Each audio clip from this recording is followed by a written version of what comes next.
Okay, switching gears to the US men's national team. The main storyline swirling around this side is the injury status of two key players, Christian Pulisic and Gio Reyna.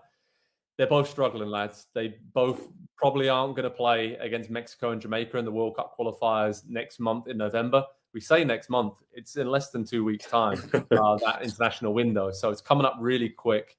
The latest on that situation is that Pulisic hasn't played for Chelsea. He's doing some individual training, but still isn't near team training. And you'd have to think with a couple of games before the international break, probably isn't going to be fit for the USA. He may end up coming over with the squad and doing a bit of training just to be around the group, but who knows?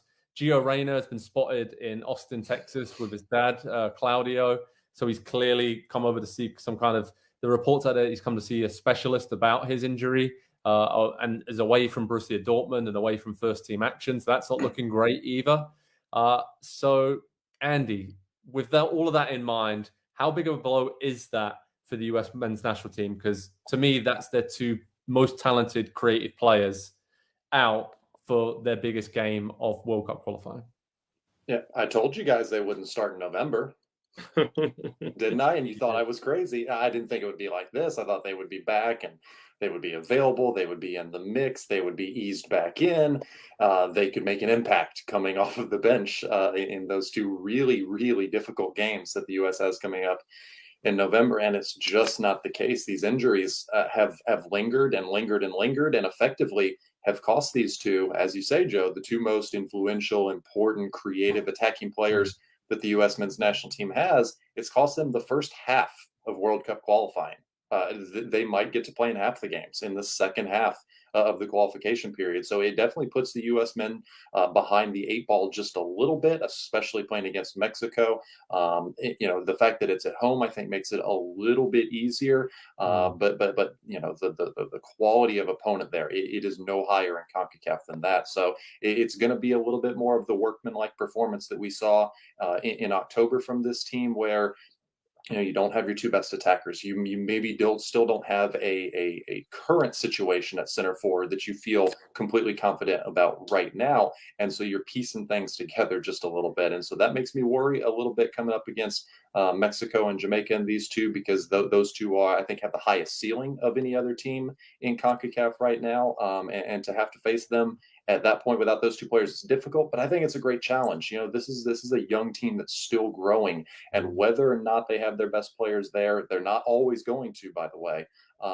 This is an opportunity to learn. This is an opportunity for somebody else to step up. And we saw a couple players, Brendan Aronson, I think, really went to the forefront in October. Gianluca Busio showed that he's very capable there in central midfield and brings something completely different to the team. So there are players, there are options, there are tactical tweaks that are available to Greg Berhalter. He's just got to make them now. He has to be a little bit tactically flexible for these two games coming up. And that's the one thing that I think you can really look at in his tenure and say, he's not done enough of that. He's had his idea and he's tried to make the team play that way. I want to see something a little bit different next month. Nick, I was going to ask you who needs to step up in those attacking midfield areas, but I think we all agree that Brendan Aronson is the key man now, and Andy is actually the founding member of the Aronson fan club. And yeah, why not? Because he's been sensational both for Salzburg and the USA in recent months.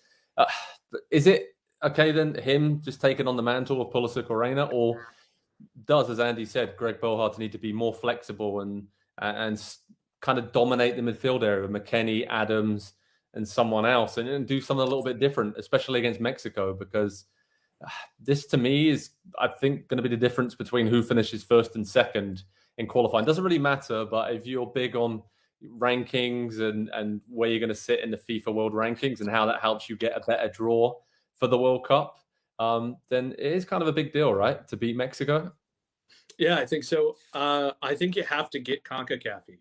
And Andy kind of alluded to it. I think you have to, and I don't think this should be too hard for Berhalter. I do, on the midfield point, maybe you tell Weston McKennie take a few more chances, be a little bit more offensive. Mm-hmm. And Brendan Aronson shoulders some of that as well. But even in that incident, I almost want them to pretend that they have a Josie Altidore type. And you've got two great, fast, wide fullbacks You've got other people who can cross the ball. Tyler Adams can ping a ball. Weston McKennie can. Even your center backs can do it. So just get CONCACAF, dumb it down a little, and go for that center back. Have people picking up the balls that they knock down, and otherwise have them try and nod it towards goal. And it's not going to be sexy, but honestly, it might work just as well as the possession style, depending on the team you play. And maybe look to what worked against Mexico before, and that's set pieces. Drill down on that, come up with a couple new wrinkles, and try and get them in a position where they're worrying about what you're going to do next. It might not be sexy, but it's looking pretty beautiful for the US men's national team in the table in World Cup qualifying right now, because sitting pretty heading into these two games, but they're big ones. Mexico at home, Jamaica away, very tough games, and it looks very likely like Christian Pulisic and Gio Reyna are going to be out of this squad. So it's time for some other young playmakers to step up.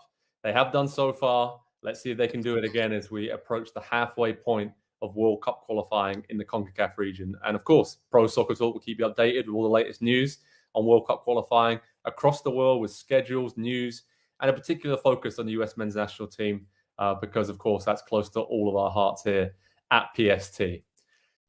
Hi there, I'm Rebecca Lowe, studio host for NBC's coverage of the Premier League. Don't forget to hit subscribe to watch highlights all season long, and be sure to tune in for Premier League mornings every weekend at 7 a.m. Eastern. And for even more content, head over to Peacock, where we've got live games, original series, and a dedicated round-the-clock Premier League channel featuring studio shows, classic matches, and much more.